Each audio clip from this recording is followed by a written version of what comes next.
All right. Here we are once again live on all the channels. LinkedIn, welcome. YouTube, Instagram, Facebook, welcome.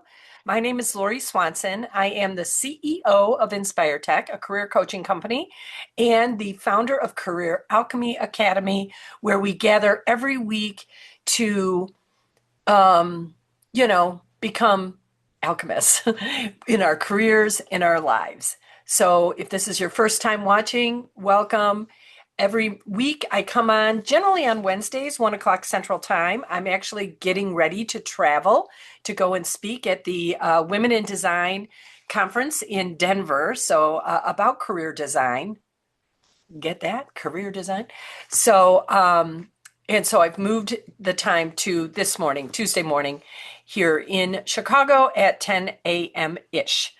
And every week I come to you with some sort of a thought that I'm having, something I'm considering, something I've written about in my blogs. And you can find my blogs out on our website. There's the QR code over my shoulder that will take you to the website. I think to the career coaching page is what I have today. I have different QR codes. I mix them up. But if you go from there to the homepage and under resources, you can sign up for Inspirations in Your Inbox, our career blog, and find this information. Usually I talk a little bit more on LinkedIn. I expand on it. But follow it pretty closely. And I've got my notes to help me. What else can I say? I just really glad you're here. If you're watching live, if you're watching this on the recording, thank you. Please email me or DM me on LinkedIn if you have any questions or things that are confusing you about the market, about your career. I wouldn't say I'm an expert, but I have, this is not my first rodeo. I have lots of years within recruitment and coaching and working with women inside of technology as they, kind of align their careers with the cadence of the life they're in that moment, and making sure to do that so that we don't have a little bit about what I'm going to talk about today, which is that doing nothing is not the same as being nothing. And that'll make sense in a second.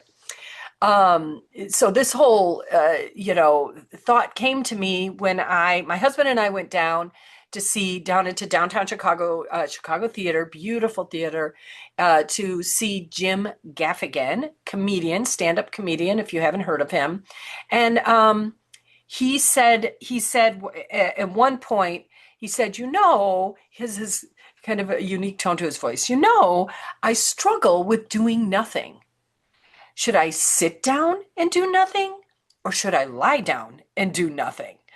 And I'm like, oh, that, thought struck me. Like I could feel that like right here. Because here's the thing. Right now, work is very busy. And this is what I've been working towards, right? Over these, having my recruiting business and then slowly, well, actually not slowly, like pretty abruptly deciding to close that down so that I could fully focus on my passion and what I believe I'm meant to be doing in the world, which is supporting women as they navigate their careers and aligning them again with their true nature, their sort of authentic selves, and tapping into the intuitive inner wisdom, expanded consciousness that's available to all of us when we believe and when we tune in, listen, and then take action on that guidance. So we work on both kind of that crossroads of practical, tactical, strategic career and job search stuff, and the magical, spirit-centered, expanded consciousness side of things. So blending that all together. And so I've been building this after abruptly shutting down my recruiting firm because trying to do, two things was becoming untenable. I was just not sleeping and it was difficult. And so even though I hadn't financially reached the goal I wanted in order to logically shut down my recruiting firm, I just knew that I had to make a choice, and there was really no choice to be made. I wanted to coach. So shut down recruiting and then have been working to build my visibility, which is something I talk to women about in their careers, like going out there, letting people know what you're up to, what you need, connecting with people, helping, being of service to other people, like taking time to do that, is a lot. It takes time, it takes energy. And I'd been working and intentionally building up my visibility and connecting with people and being of service and having tons of fun doing it. And the rewards, I'm reaping the rewards of that effort, excuse me, of that effort. Because I have a very full calendar now with coaching clients. I have launched my membership or program, Career Alchemy Academy, which is a 6-month program that people can join, and which has been a lifelong dream of mine to have a community for women to gather virtually. I didn't know it was going to be virtually until it was. I guess that was my dream, right? Because that's what happened. I'm doing more speaking. I've also, am volunteering and continue to volunteer and support the community of women in tech. And so I've got a very, very full calendar from these seeds that I had been planting. They are bearing this fruit, right? And it's a beautiful thing. And I feel like it's a lot. What's interesting is before this sort of momentum season, when I was planting the seeds, I'd have long stretches sometimes of quiet, more calm stretches as I was building because I had less coaching clients, and I hadn't launched Career Alchemy Academy yet. So I didn't have those times scheduled out on my calendar. And I wasn't being invited to speak yet as often, right? And so inside corporations as well as on stages, that just wasn't happening. And the prep that takes, right? And so I had more space in my calendar, I had more room in my days. And instead of really appreciating that, I felt guilty. And I know you can probably relate to this. Guilty that I had the time. Guilty that like I should be doing more. I'm building this business, right? I should be knocking on more doors. So I was guilty that I wasn't filling up every open hour with something that looked like productivity. Because I'm building a business, right? That's what I should be doing. And as I was writing out this blog and thinking about that, I'm like, that word should is like the biggest weapon of productivity culture. It's the biggest weapon productivity culture has. This sort of thought that you should be doing something different, that you should be doing something more. And so it is, and I see it with my coaching clients all the time. Like women on a job search that feel guilty that they're not applying to 27 more jobs at 10 at night, or that they aren't spending more time optimizing their LinkedIn profiles, at midnight, or that they are inside of their corporate America and they're in what I call like a slower project season, in between performance reviews, right? In between travel. And they feel unsettled because the fire drill isn't happening. And one client recently told me, and this kind of between Jim Gaffigan's comment about the struggle between sitting down and doing nothing and lying down and doing nothing, where I thought to myself, that's the struggle I want to be having. But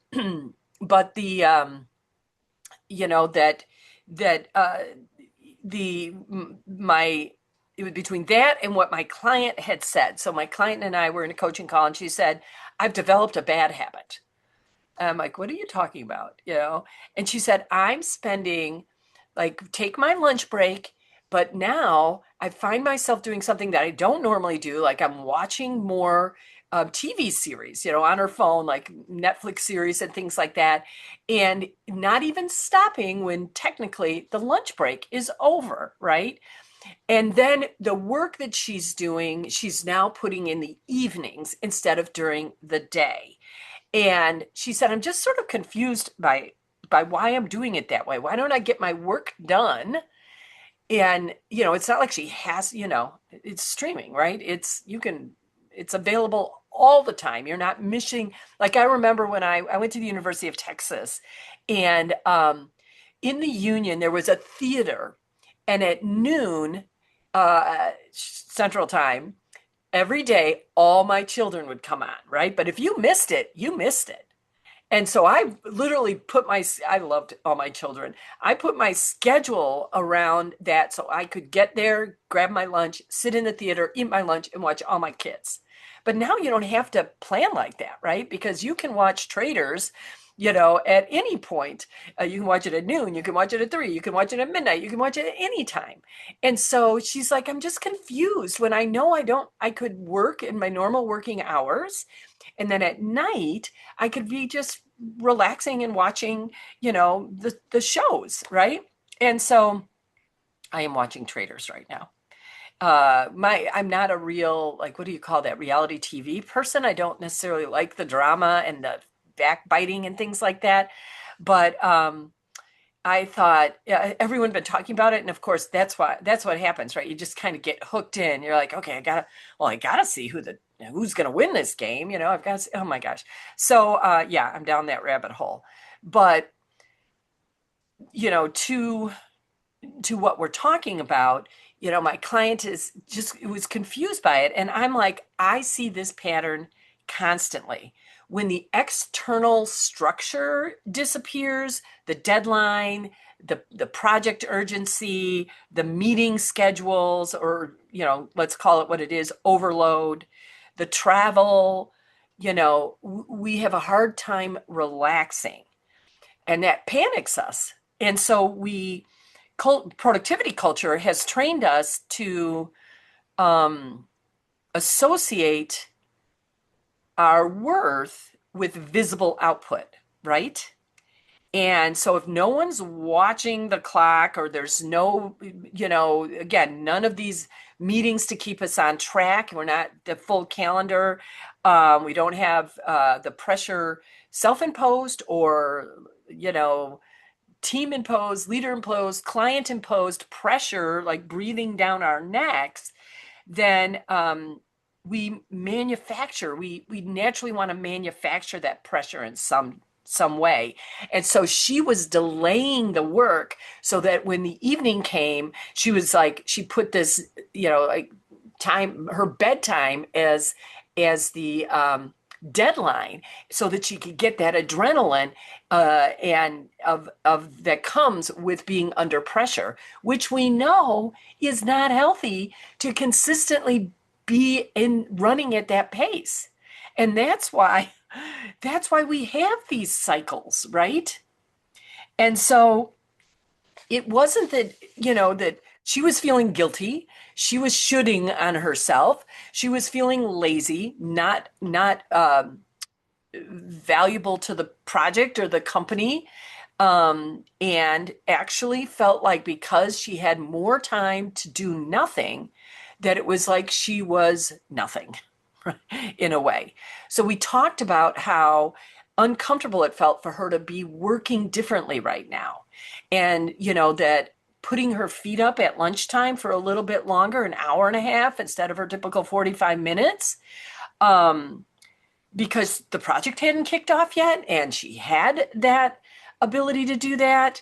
That the work that she did have could be done in less days. So instead of filling up that time with, artificial deadlines, and that she, didn't make her less valuable, right? That she, that because she could do things in less time, or that she had less work, didn't mean she was less valuable to the company.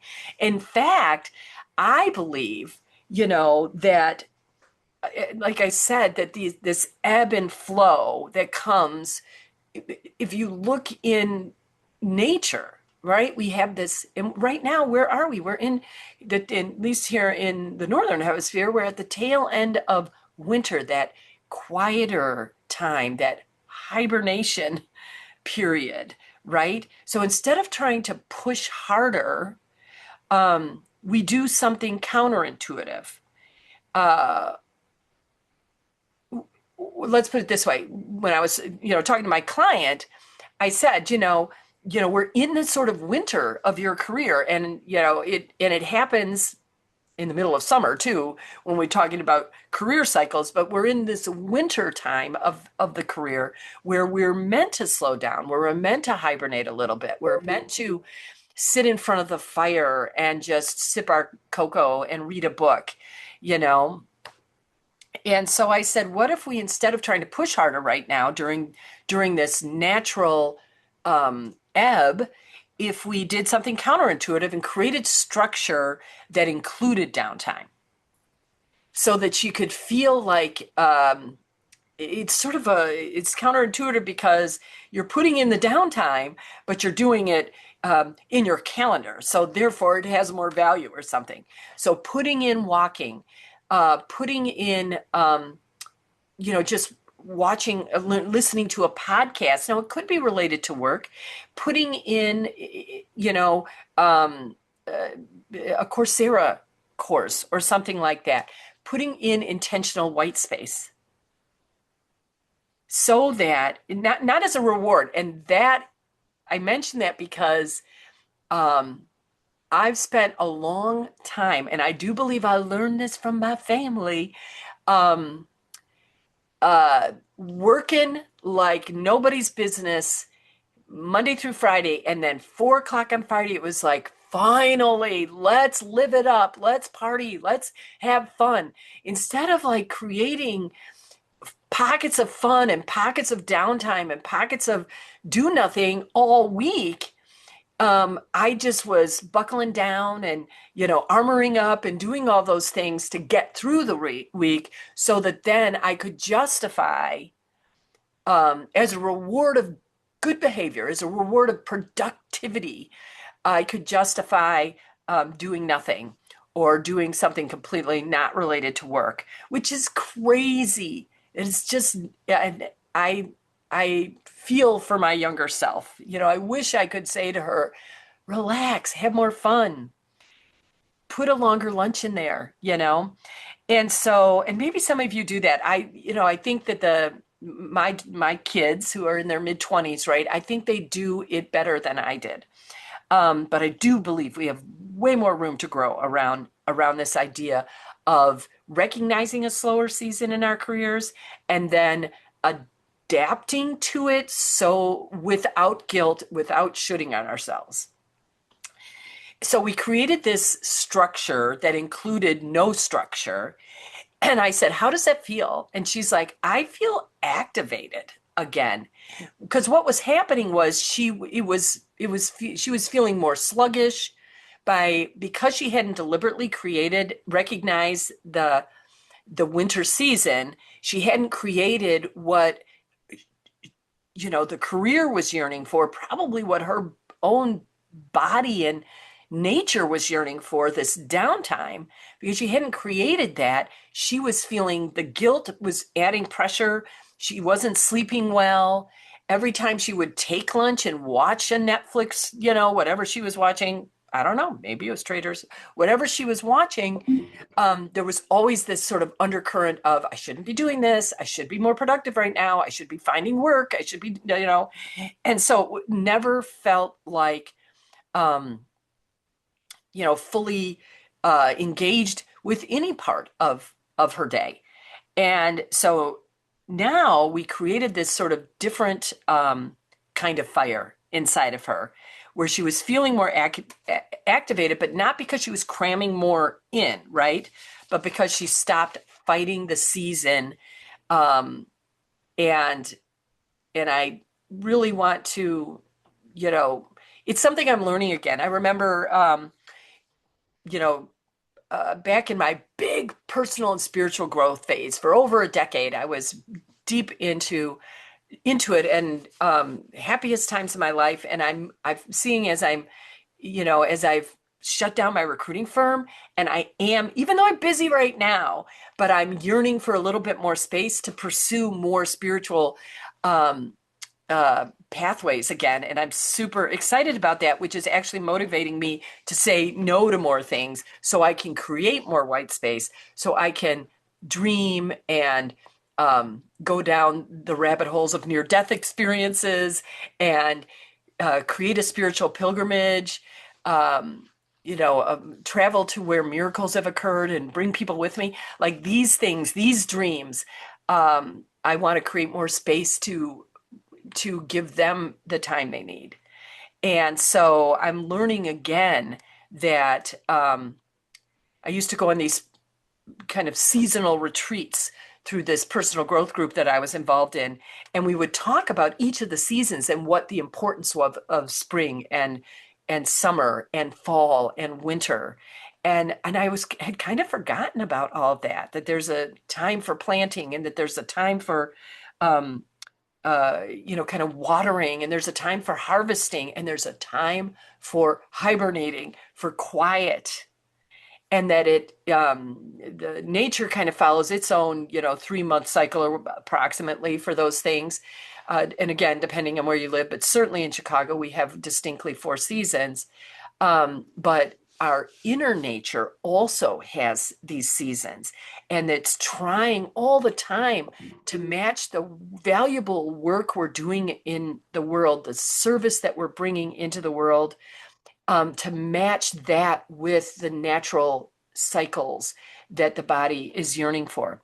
So if we rush to fill in every quiet moment, we never actually get to experience the season that we're in. And when life gets loud again, when we enter harvest or planting, um, we we're depleted. We just aren't fully ready for that. So doing nothing is not the same as being nothing. Working differently is not the same as not working valuably, right? So if you're in a slower season in your job search or in your leadership role, like less travel. That's one I see a lot with my leaders, like they're like, wow, I don't travel again for 6 weeks. What? What? What do I do with that? Or maybe in your business, consider an alternative approach. Instead of finding ways to fill the empty space with more work so that you can not feel guilty, that you can feel productive, find more ways to use the space in a way that prepares you for what's next, by really leaning into and embracing the quiet and the lull, right? And maybe it's just as simple as starting to decide, just making one choice. Should I sit down and do nothing? Or should I lie down and do nothing? That's the choice. That's the question. And so let's just decide between those two things and, DM me while you're doing it, not because you should, but just because you're acknowledging, look at me, recognizing the this season that I'm in right now and using it to do nothing. So that's my blog for today. That's my conversation here on LinkedIn. And I'd love to hear what nothing you're doing. And also your, any comments or questions or thoughts you have, please share this with people. I don't even know. Can you share this on LinkedIn? I don't know. Tell people, and imagine me, who is, as I said, flying to Denver to speak. I speak Thursday afternoon, but I've already checked in with the hotel about spa services, so I can sit there and do nothing while someone else is like doing this to my shoulders. So yes, doing nothing, I'm all for it. Peace, love, and inspiration to all of you. May your careers reflect the cadence of the season you're in. And if that means doing nothing, just know that that doesn't mean you are nothing. You are valuable, you are worthy, and you're doing exactly what you're meant to be doing when you're putting your feet up and taking a little mini vacation. Talk to y'all soon. Thank you.